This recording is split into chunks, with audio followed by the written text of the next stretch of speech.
Hi, this is Josh Apter from Manhattan Edit Workshop, and welcome to tonight's event, Sight, Sound, and Story Live, The Sound of Bono and The Edge, A Sort of Homecoming. This is episode 28 of Sight, Sound, and Story Live, and it's hard to believe that we've been sharing so much amazing content for so many years.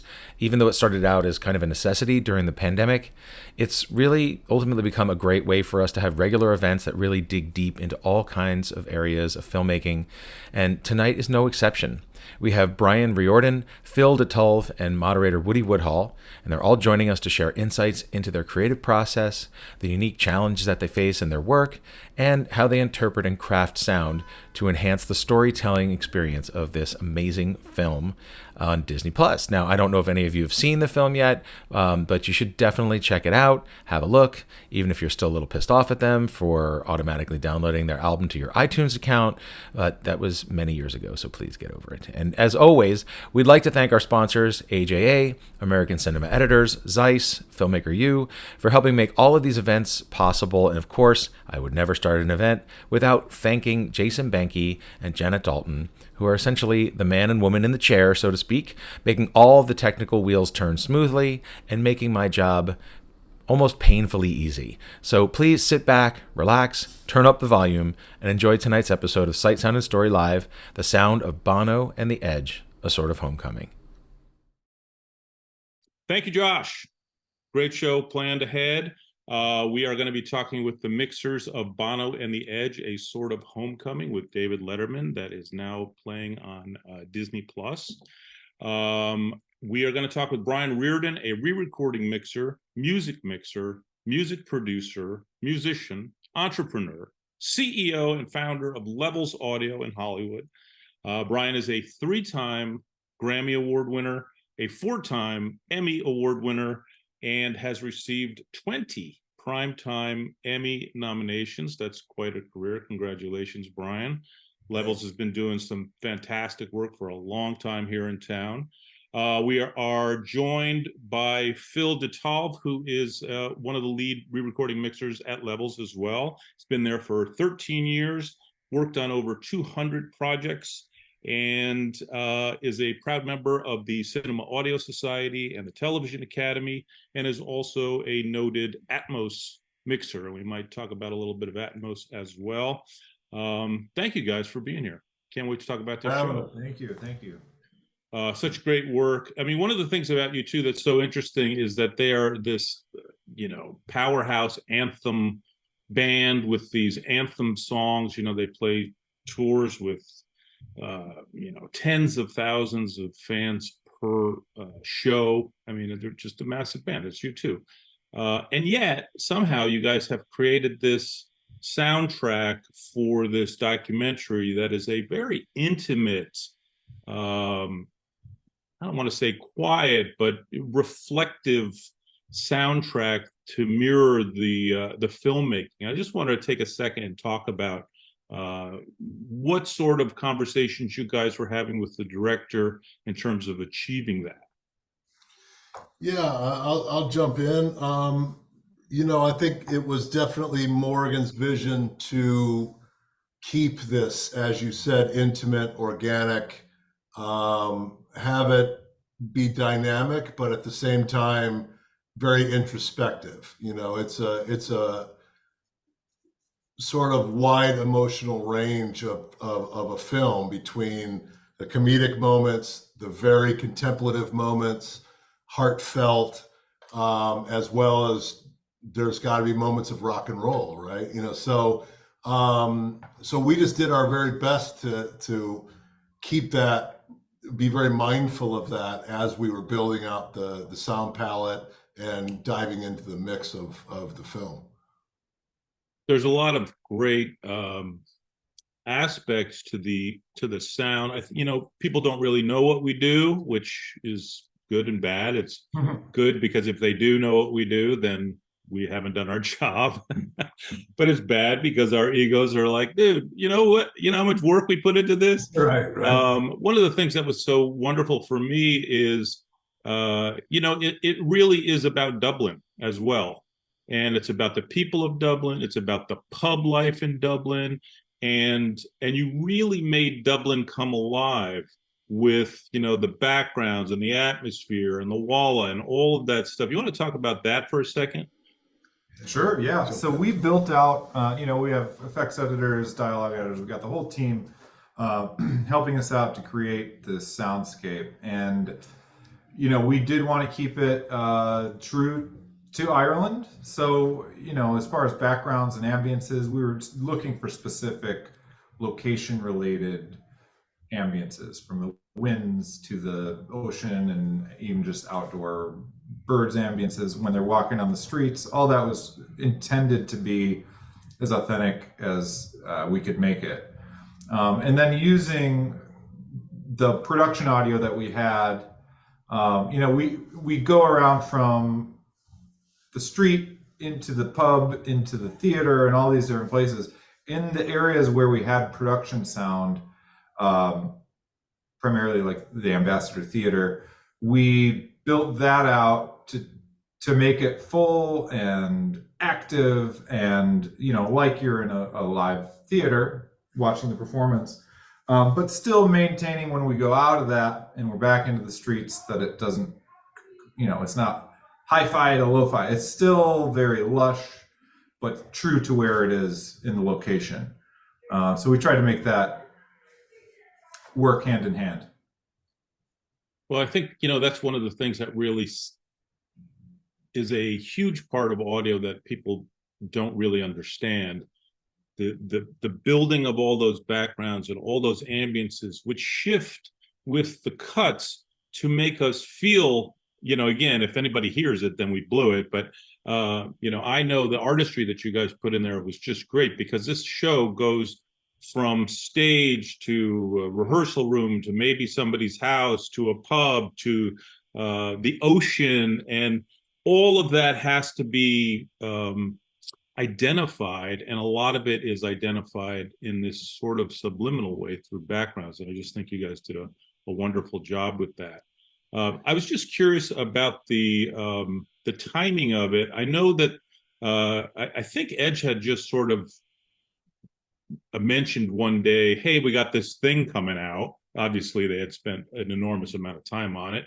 And Bono had a book coming out, obviously spent an enormous amount of time on it. And then, and there's also this show we did, this documentary coming out on Disney Plus. So at what point were you guys involved in that? And did you get much lead time? Because obviously the deadline, for us, the start times always change, but the deadlines never do. Yeah. So, you had this deadline of March. Why don't you talk about that process a little bit? Yeah, I mean, I could be getting some of the facts wrong, but my understanding of the sort of inception, the origin story of the film, is that Dave and Bono and The Edge were in conversations about, I think it probably had relation to My Guest Needs No Introduction. And right. Something about that felt so good that they went, we should go do a feature film where we talk about the history of Ireland and the origin of the band and all this stuff. And let's do it in Dublin. And Dave was like, I've never been to Dublin. Let's make it happen. And I think that's at that point they called Morgan Neville to direct, and at some point Ron Howard and Brian Riordan, all these guys got involved on the EP level. We found out we got sort of called to do the job only about a month before, about a month before they went to Dublin to shoot, which was in December. So we would have gotten a call that we're sort of privy of it, put together a rough estimate kind of thing in November. They went out and shot in December because I had just finished up another film with Morgan and at that time, and he was getting on a plane. And then we started working on it early February, I think. Yeah. So it was, for all intents and purposes, it was a very short turnaround, not just in audio, but from complete soup to nuts. Like absolutely, normally, Morgan told me normally he spends, anywhere between a year and a half on a feature documentary of this magnitude. Right, And on the picture edit. this one he And did then the 3 months. pickups. And, Yeah, he did this one 3 months from pre-production all the way to post. Crazy. And he did an absolutely incredible job. So it's pretty wowing that it was done that quickly. But so we didn't have a ton of time in terms of knowing about it to it showing up on the door and then having to get it done. And actually, I think at least to us, the St. Patty's Day drop date was conveyed a bit late. So maybe that was always the genius of Disney's marketing team, or maybe it came a little later. But either way, we found out a little late. So we actually pulled up our schedule a bit to make that happen. So it was tight. Well, this is one instance where I think you could say you'd be happy you weren't the picture editor on this, because usually it's, they get their 9 months or 12 months and then they drop off the AAF on Monday and say, hey, can you have it mixed by Friday? And you're like, dude, you had a year. Yeah, no, the editors did an incredible job. And not only that, but it wasn't like a year and a half worth of storyboarding and figuring out how they kind of went run and gun, shot this thing, and then figured out what it was in the cutting room, right? To a large degree. So hats off to the whole team. It was really incredible. So, the centerpiece in a way of the film, I mean, there's a lot of aspects to it, which makes it such an interesting documentary, but is this concert that they give. It's called the Ambassador, is that right? Yes. The Ambassador Theater. Ambassador. So we don't see the show in the sense that, we start with a track and we hear 40 songs kind of thing. It's interwoven throughout the entire documentary. Is there a version of that concert somewhere? And then they cut, I mean, it doesn't sound like they had time to cut that, which is what they probably would have done, and then cut around the documentary. But how did that work? All I can say is not yet. Yeah. Okay. I don't know if there will be. I don't know if there will be, but one day there should be. Yeah. Yes. One of the things I was wondering about as a mixer is, since they obviously have their own people who mix stuff for them, and I know that Edge is apparently super involved in all of the mixing of the U2 stuff. Was the concert portion of the show that we see mixed by their mixers, and then you got stems or tracks from that were already married to the picture, or did you get the multi-tracks and did you mix the music as well? Yeah, that's exactly right. Phil can elaborate, but they provided Alistair McMillan as well as Jackknife Lee provided, who have an extensive history of working with the band directly. They provided stems of the Ambassador performance stuff, and feel free to jump in. Sure. Yeah. I mean, U2 has such a signature sound that it made sense that they have someone who's been working with them to help create that. Their delay work alone. For sure. Well, delays, that guitar. It's so iconic. You can't hear that guitar and not think Edge, Of course. Totally. So we flew in their mixes or stems, depending on, how we were treating it. But we did have all the production mics for like the room, and the ambience audience in the room. But then there are also shots in the film where they're just in rehearsal, right? So they're just warming up and figuring out the arrangements, meeting with the musicians. All that stuff was all raw, and we had the production tracks of that. They weren't, the pristine and clean concert audio tracks, but it was a big stack of production. So we had a challenge to make sure that those two, the performance as well as all the rehearsal stuff didn't sound radically different. It still had to be in the same place. It still had to have the same kind of overall tonality of that room and be able to hear all the conversations and dialogue. So there was definitely a challenge because of the nature of it being so run and gun, and they don't know what Bono's gonna say to whoever, so they're following him around, and we had to use from lav mics to camera mics to certain plant mics, and all of the above. But after the performance was done, it was nice to have just clean music mixes that then we could put the other mics around it and create the full soundscape. If that makes sense.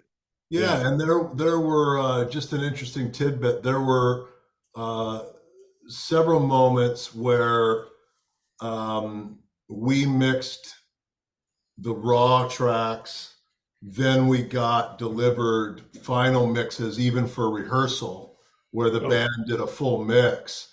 And we mixed both versions, not knowing exactly which way Morgan wanted to go, and Seamus, the two people that were most involved in the post side of it, besides the Edge. And multiple instances, Morgan wanted to go with the raw for that juxtaposition between rehearsal and, even though they're all in the Ambassador Theater, there was something just really organic and rough around the edges, but still captured like this magic, It sort of, showed the difference in a way that's important, that, it complemented the picture in that sense. So why don't we take a look at the first clip, which is that clip shows so many great aspects of what makes this such a wonderful documentary. You have, first of all, you just have Edge playing an acoustic guitar. Let's just talk about the recording of that for a second, because again, I think people don't know what we're up against sometimes. What were your sources in that room? You want to jump Yeah, I think that one, a lav and a boom. in particular, I think that was just a boom. I don't even think we used the lav. We wanted to keep the real balance of his voice against that guitar, and not, as soon as you introduce a lav with a boom, there's phasing problems sometimes. There's all kinds of things that could go wrong. There's cloth scratches and rustles and things like that. Luckily, that was just boom, and it was clean. It was quiet. You didn't hear anything really in the background or anything to really clean it up. And that, going back to what we were talking about earlier, that is kind of the sense of the intimacy of this film, and how Edge just started that, and then segueing into this big Red Rocks performance. You can see the huge transition from a simple idea of a song and how it is. That song has changed the world for sure. Mm-hmm. And it just really outlines that they're like real people. They're just human beings, just like you and I, writing songs, but they're, obviously much better than all of us. But yeah, it goes back to the whole idea that, do these songs stand on their own? And they're timeless to a degree. They're still singing songs that are relevant 40 years later. But yeah, long answer. Yeah, I used a boom. Well, it says a lot too. You have Bono there. You're or they were intercutting with the discussion with Letterman about, what was going on at the time when these songs were written, which was a really important thing. My daughter is planning to go to Dublin this summer, and we were talking with her about that. We thought it would be important for her to learn more of the history of, because I remember that, I'm the same age as the guys in U2. And so I remember all that. That was, my high school years. And it was a tough time. And, I talk about some of the political stuff that's going on today. And I remember back how horrible that was. I just remember those bombings in cafes and whatever.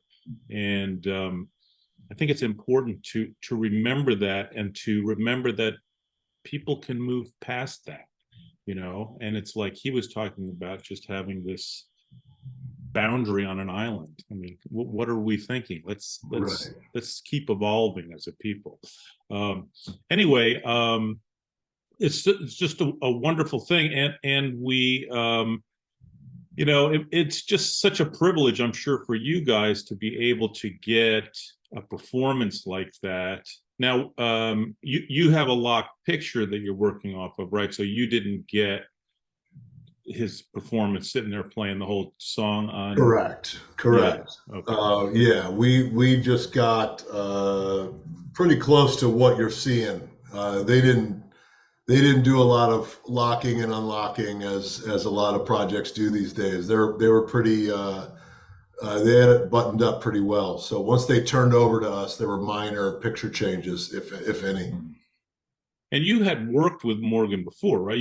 Didn't you just say you just wrapped something with him? Yeah. We've been fortunate to do quite a few projects, from Netflix series to various different features, doc features, cooking series. We've done quite a bit with him, and have always just really cherished the relationship. We think him and his company Tremolo just do incredible work. Yeah, I mean, he's such a fine filmmaker, and just like you guys, I mean, you guys are very music oriented as an audio post company. He's very music oriented as a production company. I mean, he did. I mean, the two shows of his that were the most recent. Maybe you guys mixed them. I don't know, but I love them.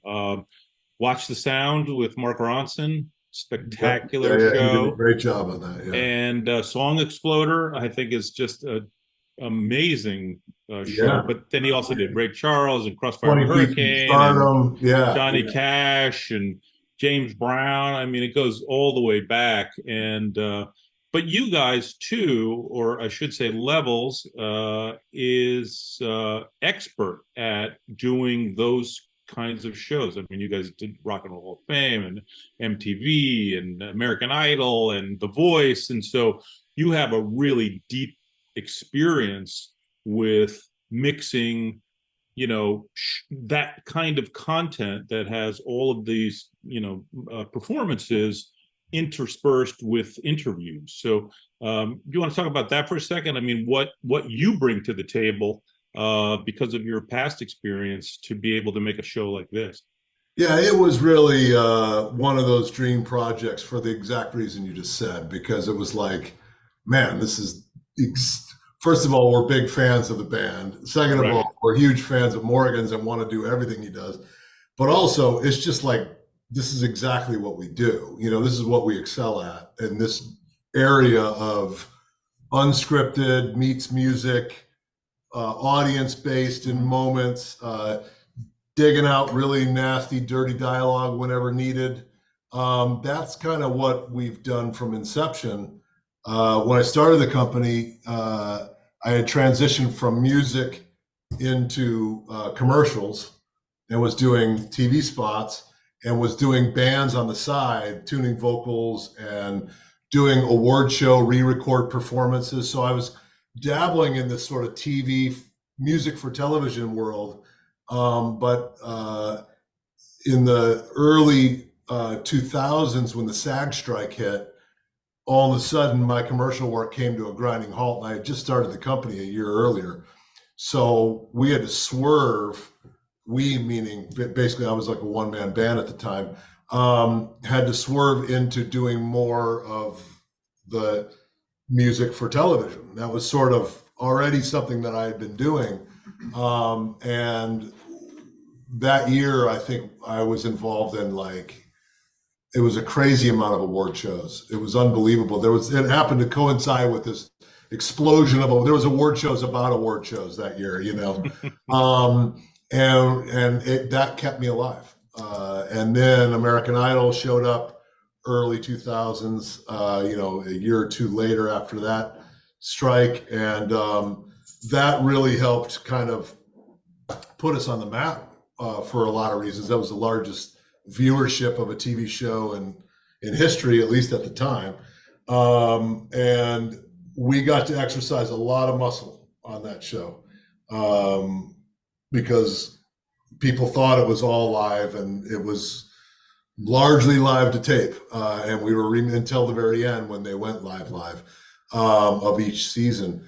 But and then, you know, Phil and I have also done tons of, long before we started really doing this many docs. We do a ton of doc features and doc series now, but we were doing a lot of reality. And there's nothing harder in terms of cleaning up dialogue than these sort of lower budget audio crews, run and gun, no script, nothing's blocked, camera blocking, like it's just guerrilla style. And we've gotten, you know, we've really exercised that muscle a lot, maybe more than we wish we ever had to. But Phil, you can dive in. I mean, those things really helped us. On this film, we were able to use all those muscles. For sure. I mean, a lot of the cleanup and kind of restoration that we did, you know, it's meant to be transparent. We don't want to hear any noise reduction. We don't want to hear any, you know, artifacting and anything like that. And, you know, like Brian said, the experience we have in all these different kinds of genres, we're able to take our skill sets from each one kind of and apply it to this type of show. So yeah, I mean, even so we got audience, you know, sweetening as we call it, or livening up an audience mix. That's a skill set we have with all our music shows. Then we got the reality aspect of cleaning up scratchy louds and rustly mics and sometimes dropouts and things like that. So it had a wide range of different, you know, challenges that we could live up to and make them work just based on, you know, the wide variety of stuff that we've done. Yeah, I mean, I think even an example of, you know, the clip you just played where we're cutting from Red Rock's concert to Dave Letterman and Glenn Hansard on a train. If you heard the production audio of that train, it was like, how are we gonna get from here to here? How are we gonna cross this bridge from Red Rock's concert to this noisy, you know?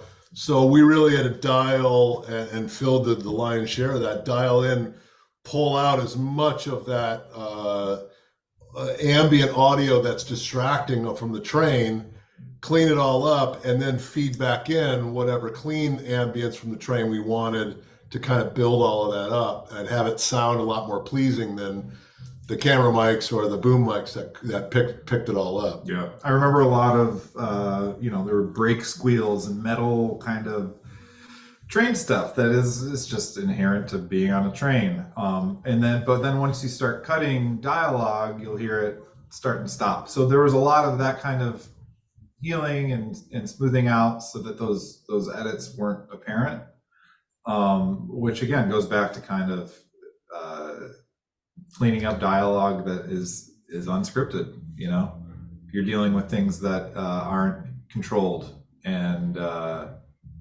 over the years we've got lots of tools to help us with that. So yeah, thank God for clarity and cedar. Yeah, exactly. Gets us through cut to cut. Yeah. You know, particularly when I mean, at least we know that's a train. I mean, how many times have you guys been in a situation where you got a scene where they're standing next to a fountain, but they don't shoot the fountain? right. Hey, turn the fountain off for me. Sure. Let me zoom into that fountain on the mic for you. Anyway, let's go to another clip. Let's take a look at the Where the Streets Have No Name.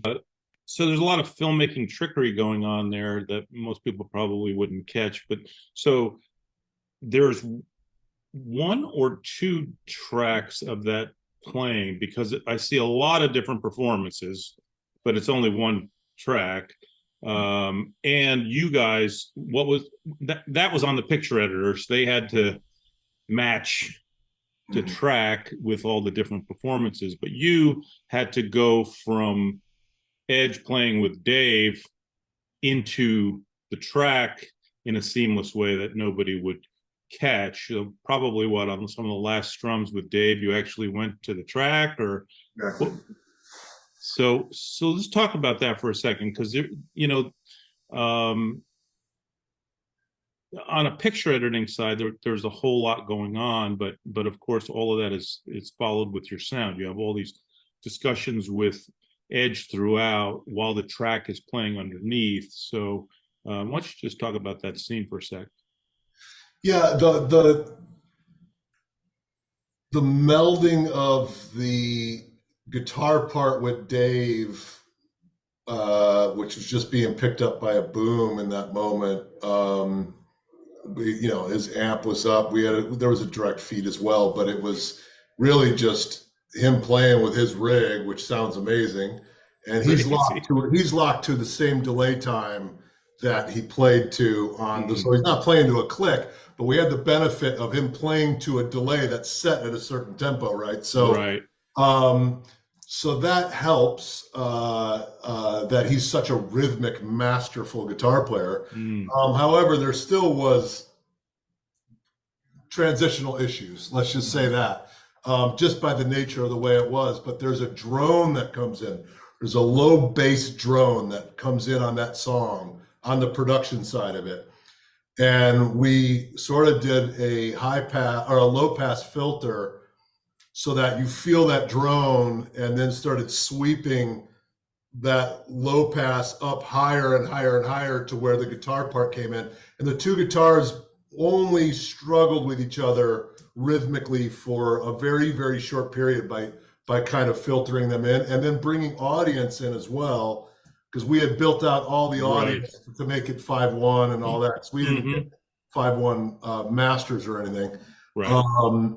And we really utilized the crowd to help kind of smear all of that as well. And then you mentioned that it's one track, but a lot of different concert footage pieces. What we try to do is have distinguishable differences between the audiences while the single track stayed, but have it be subtle. But there, you'll feel little shifts in the audience that are coming from different stadiums. And that was all stuff that Louis and Josh on our team built out. And it's all very, very, like I said, subtle. If it's working, you don't even notice exactly. it. Well, it's like we were talking about before. It's those backgrounds, those atmospheres, that these imperceptible shifts that are subliminal to an audience. If they didn't have them, they'd say, God, something's not right. And if they have them, they just take it as naturally. And then if it's mixed wrong, then it's, again, something's not right. But yeah, you guys really nailed all that. Thank you very much. The picture side too, I mean, they did a great job of just picking, I mean, their performances they're so good that, their ability to choose each shot from different shows it just turned out great. Very impressive. It did different ages too. Yeah. It looked like, Bono at the beginning, and also Bono at Zooropa and everything in between. Have you guys seen U2 live? I have not. They're on my list, to be honest. I have not either. I've seen a ton of bands. I've never seen them live. I saw U2 a couple of times. And the thing that, because I'm a musician as well, just like you guys, and I've never been in a band for my whole life, so I can't even imagine what that's like in terms of the musicality of having people that you've been playing with for decades. But I just, it of course was a gigantic stadium spectacle. I think one of the ones was Europa. I remember that one. And it was just this humongous, spectacular thing. And the music was amazing, but I just remember at one point looking at my wife and then just looking down, because I said, you know what, I can't overload too much. I just want to hear this music. Yeah. And when I just stopped looking and just listened to the music, they were so tight. I mean, and I just had this pang of jealousy. I was just like, wow, how cool must that be to have a drummer and a bass player and a guitar player that you've played with your whole life. I mean, it's just like just so tight, and you wouldn't even know because of the spectacle, right? So they got to play to all the other people too, oh yeah, I kind of like this song, or whatever. Whereas I'm just like, oh my God, listen to his guitar playing or whatever. But anyway, I figured you guys had already seen them, but I will assume then. Yeah, only because of circumstance. I've just never been able to see them. But I do know, I've always followed them, and I know that, there was that period of time, probably right. What you're talking about was probably right about the sweet spot of that, where they were competing with like Pink Floyd, yes, and a couple other bands as far as who had the most amount of staging trucks showing up on tour. right. Like it was one of the most massive live productions of all time. It was just over the top with visuals and everything. So yeah, I know that they definitely were masters of that massive performance touring. But I would imagine you guys are both fans, lifelong fans. Absolutely. Huge. Yeah. I mean, I grew up elementary school, Boy, October, all those albums just changed my life. Joshua Tree was like the one that blew it all off. Yeah, but those cassettes were worn out on my on all of my devices at the time. Mm-hmm.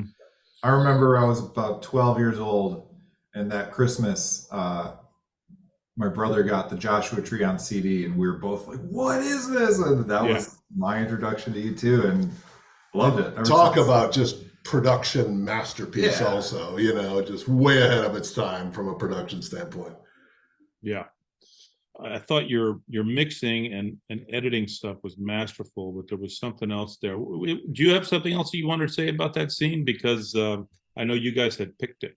For me, the luxury, and I really mean that, like the bonus of being able to work on this was there's just so much heart involved in it. We do a lot of docs, a lot of music docs. This one just really had a lot of heart, but it also had so much, I had so much relation to it from, I'm Irish. My grandfather was from County Cork. And Brian Riordan? Oh, yeah. Brian Patrick Riordan. Yeah.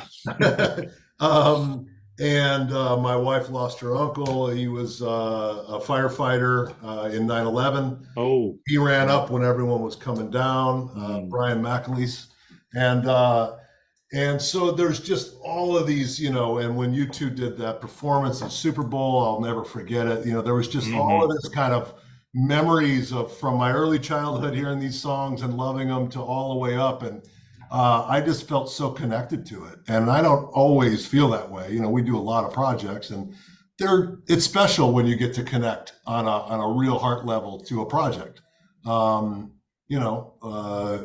The amount of material that we work on in a year, we're not always afforded that luxury. Yeah, understood. Yeah, and I think all of your run and gun reality expertise, it's like the perfect culmination. And then on top of it, it just happens to be U2, some of the best songs that have ever been written, and these intimate conversations with Bono and Edge. You could see that David Letterman obviously is just a huge fan and apparently also a personal friend, but his love of it comes across too.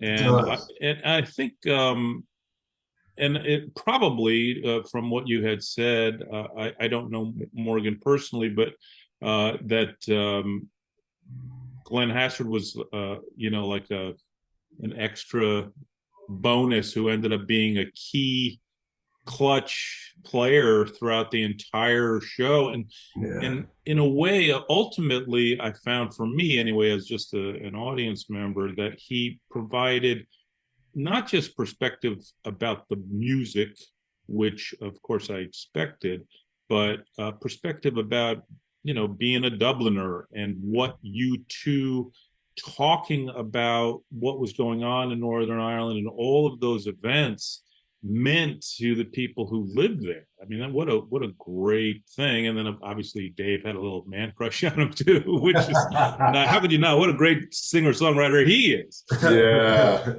and just he's just such a powerful. Glenn is so contemplative and so he's got such a silver tongue, you know, and he's just got such a deep, vast DNA. Like he's a deep dude. So, and I think he goes way back with the band. So I think it was a natural fit. I think they're all pretty close. But yeah, it's that was a bonus. But I really don't. I think it would be a completely different film without Glenn and without Dave and without, you know, Dave added such a wonderfully comedic but also heartfelt, bashful fan. You know, just gratitude. You could feel how lucky he felt to be there, you know, which comes across, and that's hard to capture. And obviously that's a lot of that is Dave, but I've never worked with another documentary filmmaker to the level of Morgan that is able to literally wring the rag of emotion out in such an artful way that it doesn't, you don't, it's just there. You don't even know it's coming at you. He's really, he's quite remarkable in that way. Well, the humanity of it. And I think, you know, he, in a way, I mean, again, I don't think it was intended that way necessarily, but he ended up casting David as us. Exactly. You know, standing in that room with Edge playing that. I mean, yeah, you and I would be standing in there with the hairs in the back of our neck going, oh my God, that's the sound, you know, the ultimate guitar. And he's like, wait, you got to do that again, because I'm never going to have this opportunity again in my life. And I'm David Letterman, you know. Yeah, he's just also able to be as funny as we wish we could be. Right. Well, yeah. And Dave's ability to interview, I mean, with all of his experience as a host, he, even sitting down with them separately, the things that would come up and that he would ask and touch on, Morgan was able to weave back and forth and still have this cohesive story. It's really, really impressive. Dave was a great part of that film. Yeah, and we're used to him being a foil, so it's nice to see him, you know, as a sort of a mellowed guy. And it's always funny when you see people who you associate with something else, and you see them fanboys of something. Right. He's clearly a U2 fanboy, and it humanizes him in a way. Very right. vulnerable, yeah. And because, you know, we all sit there in the dark with these songs playing going, oh my God, yes, I get it, you know. Yeah. So it's funny when you see somebody like Letterman going, oh, I bet you he did the same thing. Well, let's look at another clip here. This is a song called Invisible, and I'm not really aware of this track. Now, was this written for the new album, or is this like a B-side that sort of never saw the light of day, or do you know? No, Invisible was unveiled during the Super Bowl performance. And then, it wasn't ever on an actual album, but it was done. It was around 2014, I want to say. So it was a non-album single that they played during the Super Bowl. And I just thought the way they used it in this film, really to kind of bookend the whole thing, was pretty remarkable. And cutting from, as you'll play in the clip, cutting from the Ambassador into the pub and just having it be an Irish sing along with a pint, it's really, really cool. Let's take a look at it. So this one, a lot of the sort of sleight of hand filmmaking went to you guys more than the picture, because we go from this beautiful, intimate performance at the theater, but then we start to bring in the audience who are at the theater. So you've got whatever mics in the room there, but then we go to the pub where they're also singing it and Edge is playing. So somewhere you made a transition from one to the other, a little bit of sleight of hand there. You want to talk about that? It's such a great scene. Yeah, it was challenging just because of in the pub, not everything was mic'd perfectly, or a lot of the stuff we were dealing with were just lavs, and then camera mics, distant booms, so we still had to maintain the bigness, but also the clarity of them singing, especially make sure you're hearing that over the guitars and everything. So the handoff from the ambassador into that, I mean, luckily they're playing the same song in the same tempo, and they're masters at that. But yeah, that's definitely one of the parts I'm proud of in this project is the way that it still holds up, whether they're in a pub or in a big theater. And again, going back to the kind of the idea of the movie is these songs stand up on their own. And every time I see that, also the previous clip we watched, I always get chills. I don't know why. There's just something about the uplifting nature of how they perform and the community of everyone in the pub. And it was fun. It was challenging but fun, and I think it turned out great as far as matching the two versions.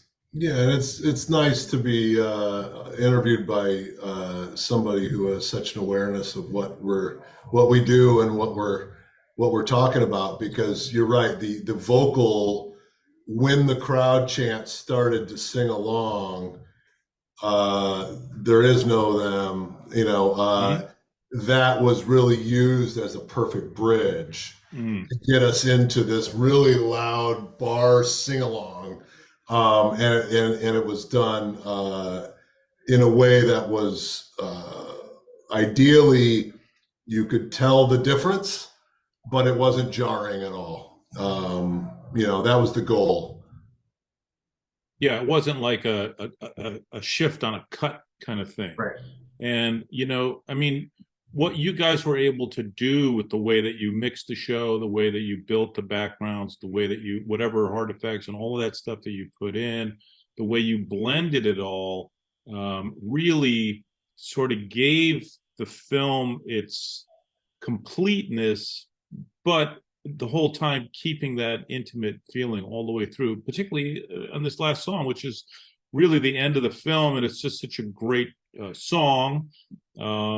And that chorus where they bring in the crowd, and then we're in the bar. I mean, that's on Neville, of course. He had the forethought to shoot that, and then you could see how everybody is affected by that song and is affected by you too, and how meaningful it is, probably to people who live in Ireland specifically, but to all of us, it's that kind of tale. And so I just got to give you guys your props, because I know, I have a lot of friends who are colorists, as I'm sure you guys do, and we're always, commenting that if anybody sees our work, that we kind of blew it. And he said to me, "Yeah, but you guys get awards." So he's like, "You don't get an Emmy for color. You don't get an Oscar for color." And I'm like, "Well, that's true." So it's, I haven't won either. So kudos again to you guys. Well, thank you guys so much for taking the time out today to talk about this wonderful film. Congratulations on all your hard work on it. It's really a wonderful achievement, and just on a personal level, I'm sure just to say, "Oh yeah, I mixed a U2 thing," is probably a nice little feather in your cap. It's certainly a career highlight. We really enjoyed this film. And it's one that has a lot of replay value. I've watched it, I don't know, 4 or 5 times already. Yeah. Well, thank you guys Thanks so much. for having us, Woody. Appreciate it. Thank you very much. Absolutely. Okay. And thank you, Josh. It was a pleasure. Thank you. We hope you all enjoyed tonight's event and go out and revisit all of U2's music. Maybe go back in the annals or go to Las Vegas for their new residency, but we're definitely not paying the airfare. Again, we'd like to thank AJA, American Cinema Editors, Zeiss, and Filmmaker U for their continued support, and Jason Banky and Janet Dalton from Manhattan Edit Workshop for running such a great show as always. We knew you could do it. We'll be announcing the date for our first in-person Sight, Sound, and Story event in many, many years very soon. So stay tuned for that. We can't wait to raise a glass, see you all in person, and continue on with the tradition of Manhattan Edit Workshop's amazing presentations and networking events. Thanks for watching.